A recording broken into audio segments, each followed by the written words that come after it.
initially what we did was Danny and I got together and we thought, let's do this. Let's get a couple people that I know together in different fields and let's let them have like a dinner that my wife prepares because, delicious, by the way. Yes. Thank her. And we'll video that. Her chocolate chip cookies are amazing. Yeah. And that's the tip of the iceberg. Anything that isn't amazing. Right. That's probably true. And so we're thinking, okay, let's get some like content for my wife's like food and stuff like that. And we'll have this conversation around the table and then we'll get together and actually do an episode of the podcast.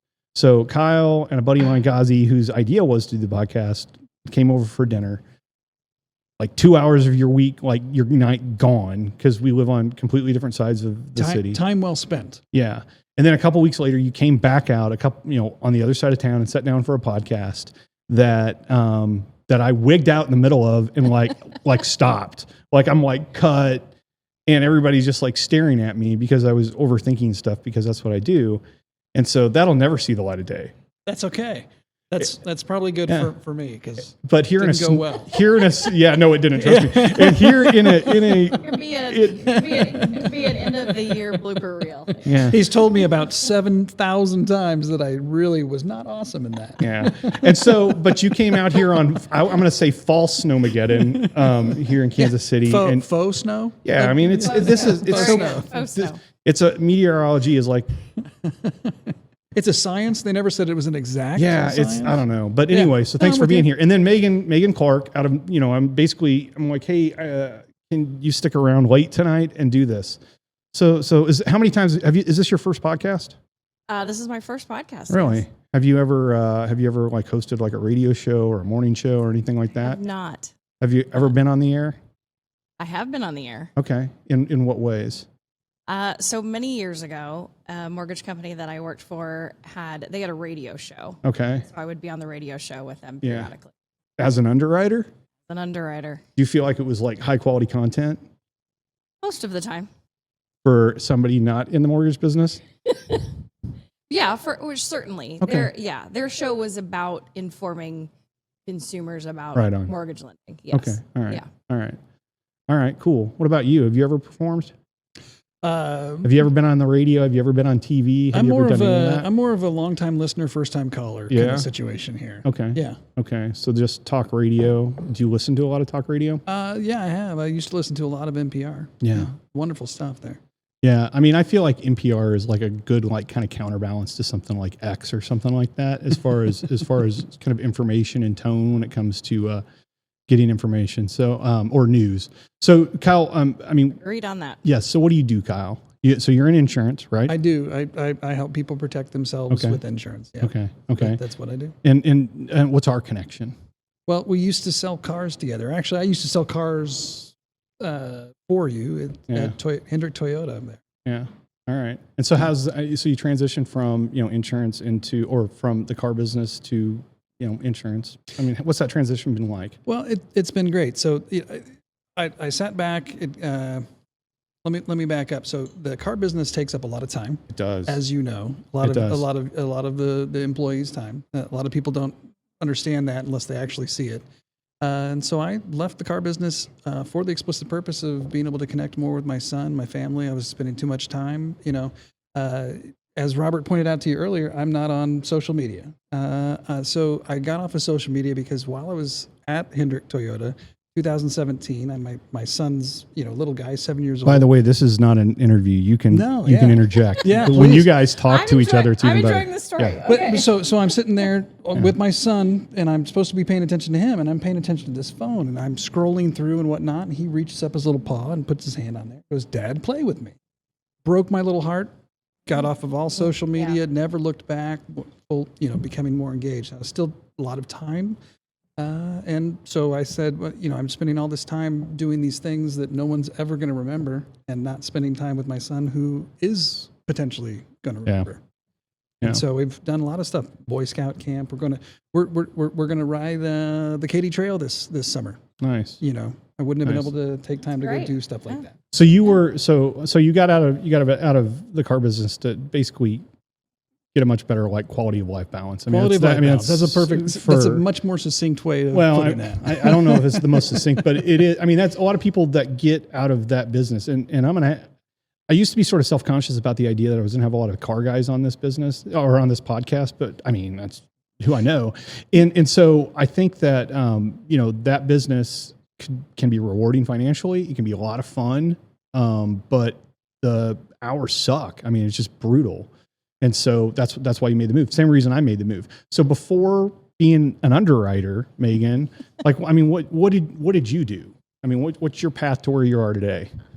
Well, I got out of college. The first good job that I got offered was in banking.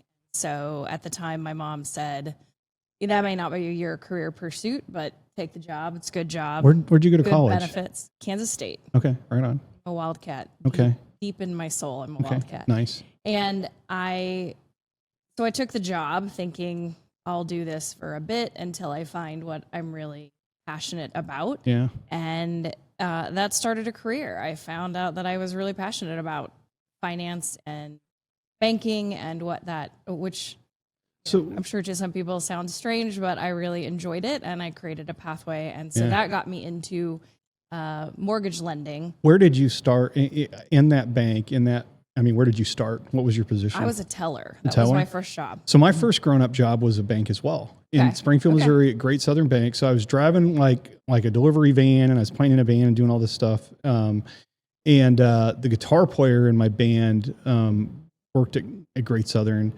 And I just had a conversation with him and started doing the math. And like, maybe a full-time job would really help stuff out, And so I ended up at Great Southern Bank in Springfield in like 95. And I would input the credit apps would come through from like the local used car deals, like a fax. And I would put it in this like really archaic looking, like, it was like Commodore 64 type like stuff.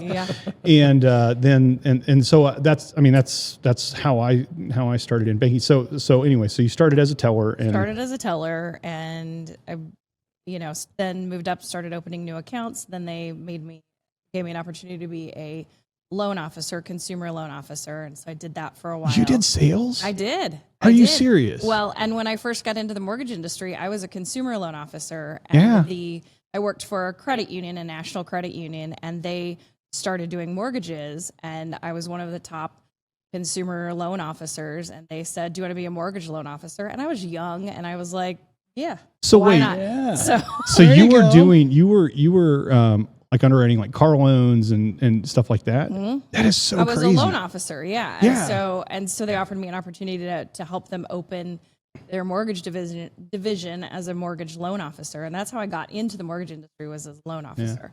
So I was on the sales side for a couple of years. I really liked it. I was good at it, but what shifted me over to the operations side, which is where I have made the majority of my career, was I really was more, I enjoyed the sales part. I enjoyed working with consumers, but I discovered I really cared more about what happened after the origination part. I really wanted to know how you put a loan together and how that works and how you make decisions and all of that. And so I made the switch to that. And then I very quickly became an underwriter. That's really kind of where I've gone from there.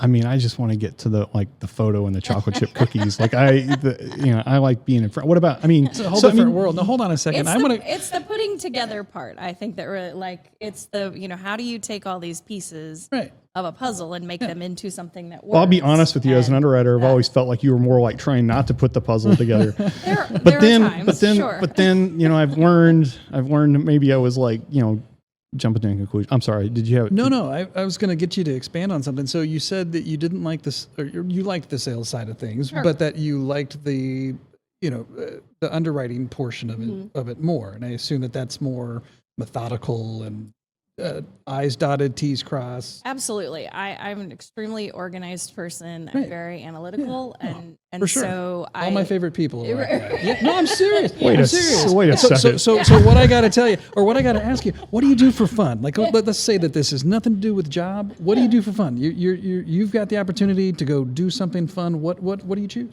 She cuts back income. I do. I reanalyze income documentation, and I redetermine what is qualifying and what is not. That's what I do. That needs to be a short. Go on. That went hard. I read spreadsheets and make spreadsheets. Yes, it's very fun for me. No, actually, Talk slow. Yes. Yeah. No, seriously. What do you do? Two primary things where I spend my free time is live music. I love live music. Oh yeah. So, all right. Big time concert goer. Yeah. I already have for 2025. I already have 8 concerts that I have tickets for. That's for a this lot. year. It's a lot. Are any of them any good? Are any of them? Who are they? Who are any they? good? I have tickets to. Well, I have 2. I'll tell you the best one last, but Okay. I have tickets to Matt Nathanson. I have tickets. I don't know who that is. Ben Folds. Okay. I I have love tickets Ben to Folds. I got a Ben Folds story. Melissa Etheridge. Yeah. And the Indigo Girls. I have tickets to Teddy Swims. I have no idea who that Teddy is. Swims. Oh, I love Teddy Swims. Yeah. I have tickets to. What else do I have tickets? Oh, Bob Dylan and Willie Nelson. Okay. Together with a bunch of people. Yeah, that's Which gonna be one? pretty badass. Okay. Yeah. Yeah. All right. Yeah. Big Bob Dylan fan. Nice. I'm going Yes. to that. And then the best, which is my favorite band ever. Drum roll, please. Drum roll, Drum roll, please. please. Is Pearl Jam. You Right know. on. Yeah, I forgot about that. And again, I'm not a huge This Pearl will- Jam fan, but I can appreciate that. This will be 2 shows. I'm going to 2 shows in Nashville in May, and these will be live shows number 55 and 56. That's a lot of shows. Of And of Pearl Jam. and you know what he's singing. You know the I do words know that are what coming he's out of his mouth. He doesn't always know, but Yeah. I do. Yes. Right on. When I was when all that stuff was coming out, my tastemaker, like my buddy Jeremy, was like getting me into like the Pixies and like the Smiths and all. And so I have that. I mean, I can appreciate it, but it's just not my bag. But what I was gonna say, so Ben Folds. So Yes. you remember Ben Folds Love 5? Ben You remember Folds. the first Yeah. album? Yes. So my buddy Jeremy and they were in Springfield, Missouri on that like first tour. And I think it was it was at the Regency. And I think it was the only tour like that deal that like didn't show in that tour that didn't sell out. There were like 7 people in a club. Yeah. And they played it like it was like Shea Stadium and like packed. And it was one of the most amazing shows I've ever seen. But I'm serious. We were able to sit at a table and like have an unobstructed view. And there were like 4 other people in the place. And it was Ben Folds. And it was just remarkable. So yeah, he's incredible live. At least he was in 95. He is. And this show, he's playing with the Kansas City Symphony. And this will be the second time I've seen him with the symphony. And I will tell you, if you are alive, if you're not, I mean, not every I'm excited about what I'm going to ask Kyle, not what you're saying. Go not ahead. every musician is good with the symphony, but if you can see a musician play with the symphony behind them, it just takes the show to a catastrophic level. That's a whole new. It's That's a whole new level, right? It is. It's Are it's either of you completely familiar different. with Bring Me the Horizon, the band Bring Me the Horizon? No. Do you know who I'm talking about? Dude, have you ever seen them with like the London Philharmonic or whatever? Oh my God. They're just like kind of like a metal type thing. And they are it's insane. But my question for Kyle is, what's the best concert you've ever been to? Okay. Well, so It's going to be like Hootie. It's going to be like Hootie and the Blowfish. Yes. no, better I have not than been to Ezra. a concert in a long time. Let's see. I saw the Bare Naked. All this stuff was like That's exactly what I thought. Bare Naked Ladies back in the good. Oh, they were so good. They're so good. Got to see the Urge and the Blue Note in Columbia years ago. Do you know what I mean though? So, Bare Naked Ladies. Bare Naked. What? So Kyle and I may know each other then because I was a massive Urge fan. Oh, I love the Urge. Yes. God bless America. They were awesome. Yes, from St. Louis. Yeah. Fantastic. Yeah. I remember they were We've in. probably been at a show together. We then. probably have. I've been to a couple of theirs, but my favorite one was at the Blue Note in Columbia. That was That's such a great fun place to see show. a show. Oh, That that was was a so great great. show. Yeah. But I used to. My favorite was I used to play in a band. Yeah. Did I tell you that? I used to It's- sing in a band. I used If to sing, you didn't, it's all because I talk over you. yes, you do. But I used to sing female backup vocals in a band, and you heard that right. And it was 2025. it was awesome. And so hearing you when you were talking about the tickets and everything, you kept saying, "I got the tickets."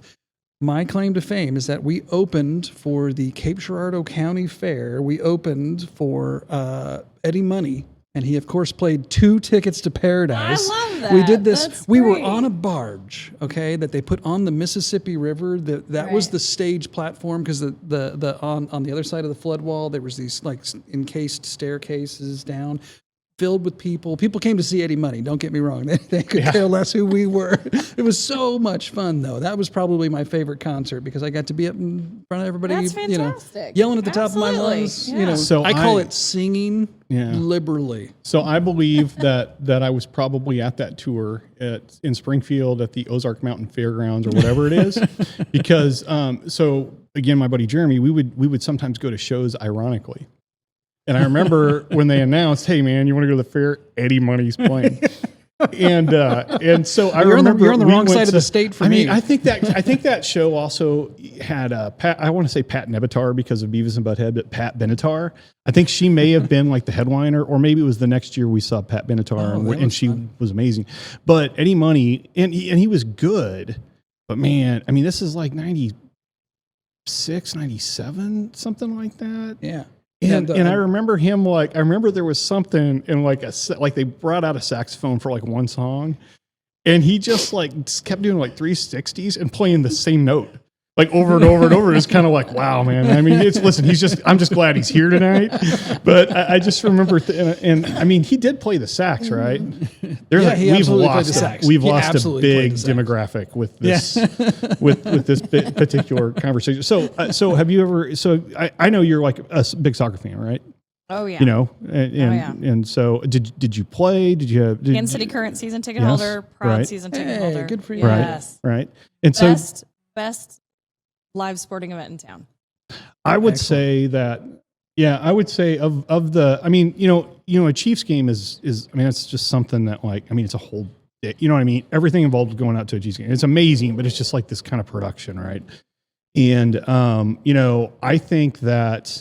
I think having been to Royals, having been to Sporting, having been to like KC Current, I think that game day experience, like going out and having a good time and like value the whole thing, it probably is like the best, like for your dollar, like the most enjoyable, like professional environment. Absolutely. Yeah. Everybody's glad to be there. Everybody's glad to be there. There's nobody going. I had an episode where we were talking about fighting. Nobody's going to like a KC Current game to get in a fight.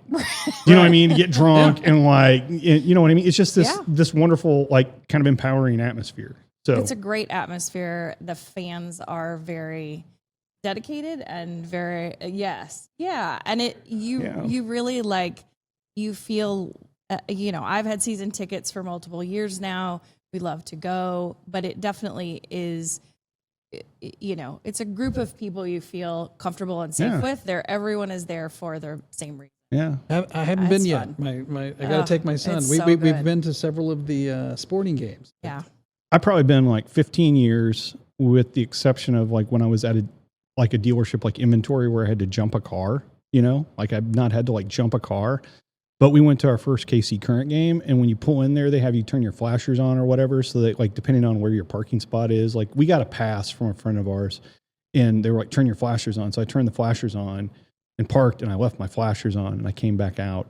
Oh no. Yeah. But they were really helpful and they were quick to get to that. So did you play soccer? Do you play sports? Like, I did not. Okay. I participated in softball when I was a kid through high school. Right on. I was definitely not a key player on the team, but I did enjoy it. My daughter is an athlete, and she's in college now, no longer playing sports. Where's she going to school? She's at Colorado School of Mines. Nice. With all the other STEM nerds, and it's actually it's really impressive.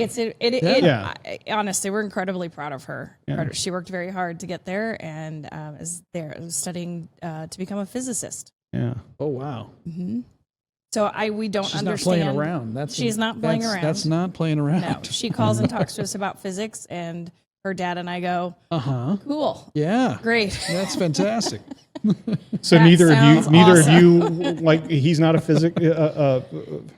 physicist. No. Physicist, yeah. A physician. Physicist, yes. No, neither of us are physicists. My husband is a wealth management financial advisor. Okay. So we're both, finance and lending, pretty boring. Do you know that financial planners are like the next big thing for loan officers like me? That's got to be like a really interesting dynamic. The fact that like there's just this guy anyway. Okay. So she was, I'm setting this up. Okay. So I'm going to give you 3 guesses as to what sport Kyle was in, like what his sport was. I'll give you 3 guesses. You only get 3. Only 3. Yeah. Yeah. No. What sport? What sport? You probably know athletic abilities and all. Yeah. Baseball. No. Okay, that doesn't. Nope. Keep going. That's one. No. Okay. Like lacrosse? No. No. Okay. That's still way too like butch and athletic. Chess. The chess. Is that a sport? I'm going to give you another. I'm going to give you another shot. It's not really a sport. I mean, there are I wouldn't say. competitions. Just tell us, Kyle. Tell us what you did. Well, so growing up, I was not good at sports. Both my brothers were, and I wasn't. And so I said, to heck with this, I'm out. And my mom said, you got to do something. And so I said, well, let's try ice skating. So I was a figure skater. I love it. And so I tease him, not because of the fact that like he was a dude that was like a figure skater. It's just how does a person in Jeff City? Where were you? Jefferson City. We had a little rink, and it had a little bubble over it, so we had some year-round capabilities. So I got into ice skating and swim team, and a lot of people would just make fun of me. God bless you're doing all these ice skating. They're not making fun of you because you're swimming. No. Well, a little bit. Okay. Yeah, it wasn't quite as cool. But then I stop people and I say, hey, I want you to think about this. Now that I'm think about this, really think about this. How many girls were out on the high school football? This is brilliant. Out on the high school football field? Yeah. None. How many girls were on the basketball court for the men's practices? 0. How many were in figure skating? How many were in figure skating? All of them. All of them. All of them. I also feel like maybe he's going back and like coming up with a justification, but he's absolutely right. How many girls were in swim team? So many. Yeah. You did cheer. You did cheer. That's what I'm talking about. Yeah. Yes. We're going to unpack that, you and I. And a bunch of teenage boys just signed up for figure skating. Yeah. So it was fantastic. They were wonderful to be around. I got to be, to do a graceful thing. I got to have this positive experience. It had athleticism. It had coordination. It had all these things that it taught me. It taught me how to be on a team, how to be on a solo. Right. All these positive things.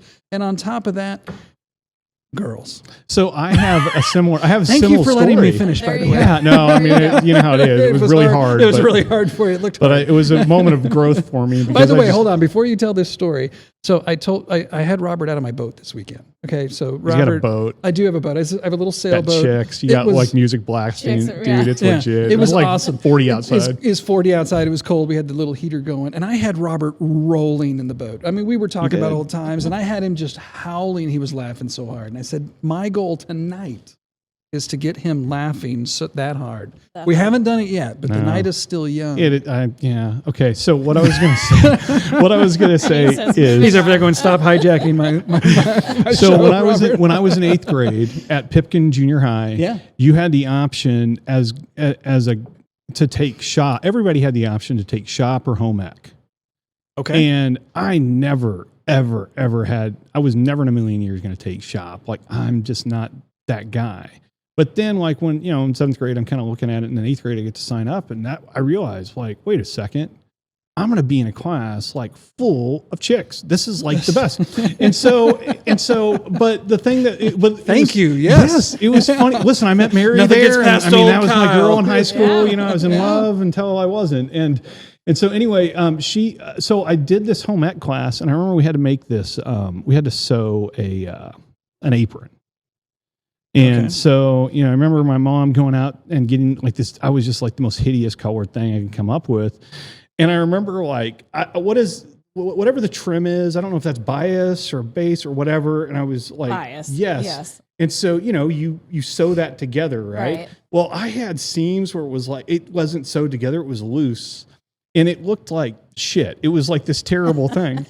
And so, and I got the ashtray of pottery. I turned it in and I got a B, and I was like, wow. Yes. But I started looking at the girls who were getting C's, and I was like, wait, like I was getting like participation help you out. points. Yeah. But it was like the teacher like graded me because like On a I was a curve. dude. Yeah, allowed me to do it.